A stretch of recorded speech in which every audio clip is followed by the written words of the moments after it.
April 5th, 2000. I'm sure that day stands out for you. You made your professional debut with the Cincinnati Reds again after such a long process, such a long grind, going through the minors. Just talk about what that meant to you and what that day was like when you finally made your debut. Yeah, it's kind of fitting how I made my debut as we were in spring training, finishing up, and I'd got sent down to AAA like 2 days before the club broke for the season. And so my wife and I had packed up our car in Sarasota with Ashlyn, who was about 6 or 8 months old, and we were going to drive to Columbia, then drive to Louisville. I get a call on Sunday morning, come by the field, come back by the complex. We need to talk to you.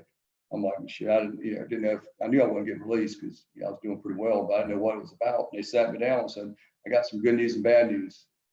And I was like, well, give me the bad news first. They're like, your wife's got to drive back home by herself because you got to go catch a flight to be in Cincinnati for opening day tomorrow at 12 o'clock. So I hopped on a plane, flew all day, got into Cincinnati at midnight, and, kind of had been around the guys in spring training a little bit, but didn't know too many of them. And I show up the next morning at like 8 o'clock.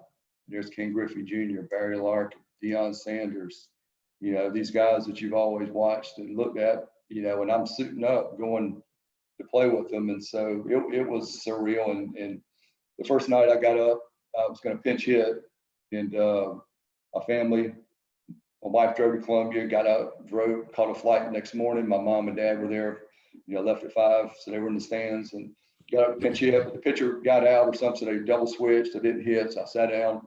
Next night, got back up to pinch hit, got OT real quick. Then Jimmy Haynes left a fastball over the plate, smoked the line drive center field, and I got video of it, got the ball, and it was I stood on first base, just kind of looking around, and it just set in that 50,000 people, and you put your first major league hit up on the screen, and it was really, really neat. And that those whole 2 years were a neat experience. It was mentally draining because I was a guy that, Sean Casey broke his hand. That's how I got called up the day before. They were doing an exhibition game in Chattanooga, took a ball off the wrist, broke his hand, so they had to call me up, and I hit 400 for about the first month.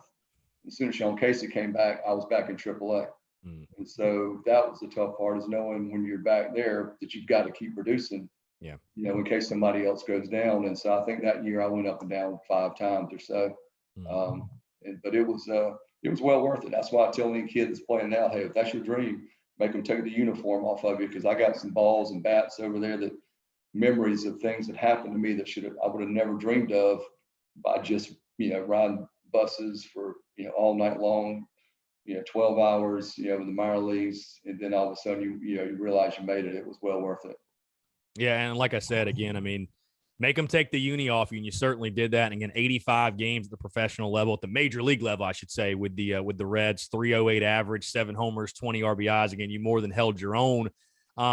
Again, all the memories, the people you meet and everything, I know those are the things that stand out the most. But, from those 85 games, I guess your biggest takeaways from just being a major league baseball player, I guess lessons you learned from that you took with you into life and that you applied to your daily life. I mean, like I said, I know the memories from the people you meet is probably what stands out the most, but just other things, I guess, for you that you really jump to the forefront when you think about your major league career.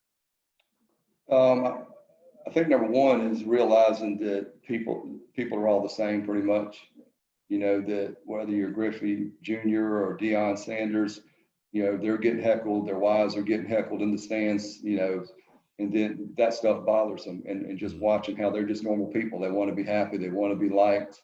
And they're, and I was a guy, I got along with pretty much anybody. So that was my biggest takeaway on that side of it. Baseball and professional wise, it was a business that, when those guys showed up, that was their livelihood. And if you come to take their job, they ain't gonna put up with it. They're gonna fight and do whatever they have to keep their job. And so that's probably the toughest part. What it was getting there, but it was staying there and then cracking in the lineup and watching these guys, for 162 games, 7 o'clock games, show up every day at 12 o'clock with a cup of coffee and a greenie and popping it in and saying, let's go, and going to work every day and doing what it takes, individually.